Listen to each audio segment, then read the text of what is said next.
Good morning class 9th students. आज हम लोग यहाँ पर एक साथ हैं वर्चुअल मीटिंग पर, वर्चुअल ऑनलाइन क्लास पर।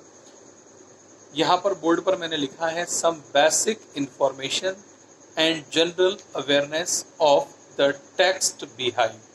मतलब आपकी किताब में अभी तक हमने क्या करा, सिर्फ उसको पढ़ा है और मैंने आपको लेसन समझाए हैं, लेकिन उसके पीछे का जो टेक्स्ट आपको दिया हुआ है, जो क्वेश्चन आंसर्स हैं, कई बच्चों को परेशानी रही होगी। मैं समझ सकता हूं। मैंने इस बात को थोड़ा सा देर में जाना कि जो बुक्स हैं वो चेंज हुई हैं। अभी आप 8th तक जो बुक्स पढ़ते थे वो बदल गई हैं। अब 9th में जो आ गई हैं वो बुक्स अपनी NCERT की हैं, जो थोड़ी सी टिपिकल हैं, लेकिन कोई बात नहीं, उस टिपिकल को ही आसान बनाने के लिए यहाँ आपके समक्ष में हूँ। हम लोगों ने यूनिट 1 2 3 जो है, यूनिट 1, यूनिट 2, यूनिट 3 वो कंप्लीट कर ली है। मतलब लगभग हमारा क्वार्टरली का जो कोर्स है वो पूरा हो चुका है और हमने इंग्लिश को यहाँ पर पढ़ लिया है। अब हम क्या करेंगे, अपना ग्रामर सेक्शन को आगे बढ़ाएंगे। ग्रामर में भी हम काफ़ी चीज़ें पढ़ चुके हैं, ठीक है। तो आज हम क्या कर रहे हैं, यहाँ पर हमारे टेक्स्ट को, जो हमारी बुक है बिहाइव, उसको लेंगे, ठीक है। इस पर भी मैंने कवर वगैरह चढ़ा दिया है, मतलब मैंने नहीं, मैम ने चढ़ा दिया है और स्टिकर भी लगा दिया है। मतलब बुक सेफ हो गई है, अभी काफ़ी समय तक चलेगी। आपने इसके अंदर जो पहला लेसन पढ़ा था, द फन दे हैड, उसमें एक बात बताई थी कि जो बुक मिलती है उसके पन्ने कैसे होते हैं, किंकी होते हैं और फट सकते हैं। ये बुक कैसी है, थोड़े से इसके जो पेजेस हैं, जो ऊपर वाला हार्ड कवर जो है, बार बार मोड़ने से क्या हो सकता है, ये फट सकता है। इस पर कवर चढ़ाकर इसको सेव कर दिया गया। जैसे हम मास्क लगाकर अपने आप को सेव कर रहे हैं, वैसे हमने क्या कर दिया, बुक के ऊपर भी कवर चढ़ा दिया ताकि ये क्या हो जाए, सेफ हो जाए। आइए तो आज इस पर हम कुछ बेसिक चर्चा करेंगे। लेसन नंबर 1 की बात करें तो यहाँ पर आपको पेज नंबर 10 पर क्वेश्चन आंसर दिए। Answer this questions in few words and और एक कपल ऑफ सेंटेंसेस ईच। पहला क्वेश्चन क्या दिया उन्होंने कि आप कुछ शब्दों में एक या दो सेंटेंसेस में इसको जवाब दे देना है। फिर answer the following with reference to the story. जो दूसरा वाला प्रश्न है उसमें क्या बोला है कि आप रेफरेंस ले, स्टोरी को देखें, समझें और उसके आधार पर क्या करें, यहाँ पर उसका आंसर दें। Question number 3, answer each of this questions in short paragraph about 30 words. 30 शब्दों में छोटे से पैराग्राफ को बना करके आपको आंसर देना है। Question number 4, page number 10, answer each of this questions in 2 और 3 पैराग्राफ 100 and 150 वर्ड्स। 100 से 150 शब्दों में आपको देना है। 2 से 3 पैराग्राफ आपको लिखने हैं अगर ये क्वेश्चंस आते हैं। 3 क्वेश्चंस यहाँ पर दिए हुए हैं। आते हैं पेज नंबर 11 पर, थिंकिंग अबाउट लैंग्वेज। लैंग्वेज में इन्होंने क्या दिया, एडवर्ब्स दिया है। तो मैं इसको यहाँ पर आपको मैंने सिर्फ सॉल्व करवा दिया है, मैंने इसको भी क्लियर नहीं किया है, क्योंकि एक्चुअली ग्रामर पार्ट है। जब हम ग्रामर में पढ़ेंगे तो पार्ट ऑफ स्पीच हम पढ़ेंगे, तो उसके अंदर हमारा नाउन, प्रोनाउन, एडवर्ब, वर्ब्स, ये सारी चीजें कवर हो जाएगी। तो यहाँ पर हम उसको अलग से ना पढ़ते हुए उसको ग्रामर सेक्शन के अंतर्गत ले लेंगे। फिर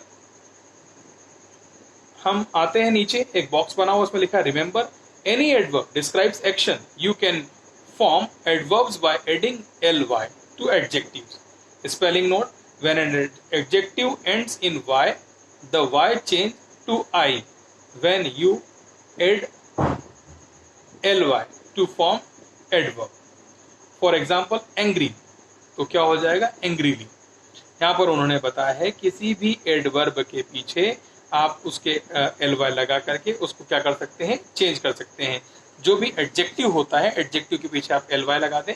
अगर कोई वर्ड है उसके अंदर पीछे लास्ट में y आता है तो y को रिमूव करके वहां पर क्या कर दें, I कर दें और उसके बाद उसमें ly जोड़ दें। एक एग्जांपल इन्होंने दिया है एंग्री, ANGRY, ठीक है। हम इसको यहाँ पर लिख करके भी दे सकते हैं। देखिए एग्जांपल है ANGRY, एंग्री। एंग्री में से क्या करें, आप जैसे y को रिमूव करें, क्या हो जाएगा, ANGR। फिर उन्होंने क्या बोला, इस पर क्या लगा दें, I लगा दें। यहाँ पर क्या कर दिया आपने, I लगा दिया। और क्या ऐड करना है, ly। यहाँ पर क्या हो गया, ly। ये क्या हो गया, एंग्रीली। ये क्या था आपका, ये था आपका एडजेक्टिव, ठीक है। और ये क्या हो गया, ये हो गया आपका एडवर्ब। ये डिफरेंस है। एंग्री जो गुस्सा था और वो क्या हो गया, एंग्रीली हो गया है। तो इसको आपको ध्यान में रखना है और इसी प्रकार से बनाना है। Now we come to page number 12। यहाँ पर उन्होंने बहुत सारे दिए हुए हैं। Make adverbs form this adjectives. इन एडजेक्टिव्स के आपको एडवर्ब फॉर्म्स बनाने हैं। कितने इजीली है, अब तो हाथ आप बना लेंगे। Angry, angrily, happy, happily, merry, merrily, sleepy, sleepily, sleepily होगा या slippily, easy, easily, noisy, noisily, tidy, tidily, gloomy, gloomily. इसके बाद आते हैं हम इफ नॉट एंड अनलेस, ये भी हम ग्रामर पोर्शन के अंतर्गत पढ़ेंगे। फिर नीचे दिया हुआ फ्यूचर टेंस और प्रेजेंट टेंस, जैसा कि यहाँ पर दिया फ्यूचर टेंस और प्रेजेंट टेंस। हम टेंस शुरू कर चुके हैं, प्रेजेंट टेंस का प्रेजेंट इंडेफिनिट सिंगुलर वाला जो पोर्शन हमने कंप्लीट कर लिया है, तो हम इन चीजों को ग्रामर के अंतर्गत लेते जाएंगे। फिर दिया राइटिंग स्किल, राइटिंग स्किल के अंतर्गत आपको लेटर राइटिंग बताया गया है। यहाँ पर एक फॉर्मेट भी दिया हुआ है लेटर राइटिंग का, तो हमने लेटर राइटिंग कर ली, हम एक वीडियो में देख चुके हैं इनफॉर्मल और फॉर्मल लेटर, उसे हम फिर से भी करेंगे। ऐसा कुछ भी नहीं है बेटा कि मैंने एक वीडियो बना दिया तो मैं फॉर्मल लेटर पर या कोई और दूसरा वीडियो नहीं बनाएंगे, फिर से वीडियो आएगा, ठीक है, तो इसको हम फिर से कवर करेंगे आगे। फिर आते हैं पेज नंबर 14 पर, स्पीकिंग टाइम। ठीक है, एक प्रोजेक्ट भी इन्होंने दिया है, तो अगर आप में से किसी को लगे, क्योंकि अब शिक्षा का परिदृश्य जो है बदल गया है, प्रोजेक्ट्स आपको बनाने रहेंगे, जैसे कि पिछले साल भी आप लोगों ने बनाए होंगे, बोर्ड के जो बच्चे हैं 10th और 12th के, उनको बनाने पड़े हैं, तो आपको अभी से बनाने की प्रैक्टिस करना चाहिए। क्या दिया है, nowadays use of digital devices has increased and digital services have made our cash transaction easier and smoother. Government of India has taken initiative to digitalize cash transaction to buy things and pay bills. Following are some of the digital initiative to make people use digital service. अब हम digitalise हो गए हैं, digital service पर चले गए हैं, cash payment नहीं करना पड़ता, डायरेक्टली ऑनलाइन पेमेंट हो जाता है। और भारत ने इसमें क्या लिया, इनिशिएटिव लिया है, यहाँ पर शुरुआती दौर उसने किया है और एक अच्छा पहल यहाँ पर उन्होंने की है। तो यहाँ पर क्या करना है आपको, वो उन्होंने दिया है। Take up a project in groups of 4 to collect opinion of people on the use of digital services in their daily life. आपको क्या करना है, 4 बच्चों का एक ग्रुप बनाना है, भले व्हाट्सएप पर आप ग्रुप बना लें, और फिर वो क्या करें, अलग अलग लोगों से ओपिनियन लें डिजिटल कैश के बारे में, डिजिटल ट्रांजेक्शन के बारे में, डिजिटल सर्विसेज के बारे में। Develop an opinion to collect opinions of about 40 people in your neighbourhood. आसपास के अपने 40 लोगों से उसके बारे में बात करें। Divide the work among 4 and collect the opinion. 4 लोगों में इस काम को बांट दें और ओपिनियन कलेक्ट करें। Tabulate the ideas and write a report about the use of digital services. एक रिपोर्ट उसके ऊपर तैयार करें। Once the project is completed, each group में present it to the whole class. Charts में be created and displayed on the notice board.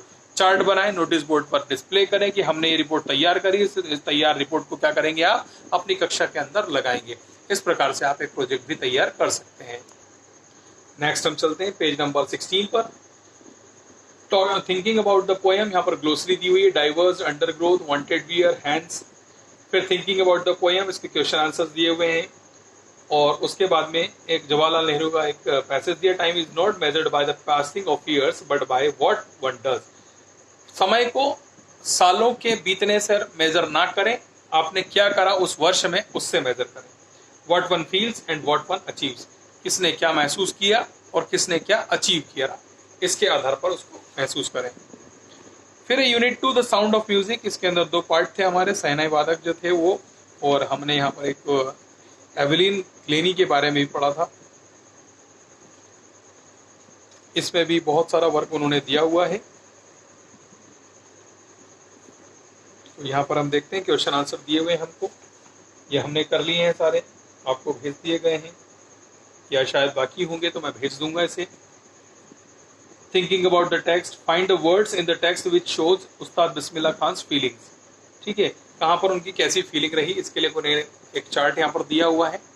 हालांकि हो सकता है आप लोगों ने अभी तक इसको फिल कर लिया हो, ये वाला चार्ट, जिसमें दिया Bismillah Khan's feeling about positive, negative, neutral. उनकी क्या फीलिंग्स थी, सकारात्मक थी, नकारात्मक थी, या न्यूट्रल थी, उदासीन थी। Teaching children music, the film world, migrating to the USA, playing at temples, getting the Bharat Ratna, the banks of the Ganga, leaving Banaras and Damra। फिर आते हैं हम पेज नंबर नेक्स्ट 26 पर, यहाँ पर क्वेश्चन आंसर दिए हुए हैं। थिंकिंग अबाउट लैंग्वेज दिया हुआ है, ये भी मैं आपको करवाऊंगा। Then tick the right answers, कौन सा राइट आंसर है वो भी आपको बताया जाएगा, किस तरीके से करना है उसको भी हम वीडियो के माध्यम से बना करके आपको भेजेंगे। डिक्शनरी वर्क में क्या करना है वो भी आपको यहाँ पर बताएंगे। Page number 27 clear. उसके बाद पेज नंबर 28 पर आते हैं। यहाँ पर फिर से हमें adjective only before noun, not before noun, both before and after the verb B. ठीक है, ये दिया है, उस चार्ट को हम कंप्लीट करेंगे, ये वाले चार्ट को। स्पीकिंग में जो है आपको स्पीकिंग करना है, आपको बोलना है। राइटिंग वाला वर्क है पेज नंबर 29 पर। If you work hard and know where you are going, you will get there, says Evelyn Glennie. You have now read about two musicians, Evelyn Glennie and Ustad Bismillah Khan. Do you think that they both worked hard? Where did they want to go? Answer these questions in 2 paragraphs, one on each of the two musicians. दोनों musician के ऊपर आपको एक एक paragraph लिखना है अपनी copy के अंदर, राइटिंग स्किल्स के अंतर्गत। बोनो के द्वारा एक यहाँ पर मैसेज दिया गया है, whenever you see darkness, there is extraordinary opportunity for the light to burn brighter. ठीक है, जहां कहीं भी आपको अंधेरा दिखाई देता है तो आपके पास अपॉर्चुनिटी होती है कि आप क्या करें, वहां पर उजाला करें। फिर विंड में ज्यादा कुछ नहीं है, तो लिटिल गर्ल हमने यहाँ पर पढ़ लिया है। लिटिल गर्ल की बात करते हैं पेज नंबर 38 पर। इसमें भी कुछ चीजें दी हैं, रिपोर्टिंग वर्ब्स दी है, तो इसको भी हम सब कंप्लीट करेंगे। आप बिल्कुल भी चिंता नहीं करें, निश्चित रहें, मैं सारी व्यवस्था लगा करके आपको इस समय समय पर देता रहूंगा। तो आज का वीडियो हम यहीं पर समाप्त करते हैं। किताबें नहीं खरीदी, किताबें खरीद लें बेटा, और अपने नोट्स बनाना शुरू कर दें। Thank you so much.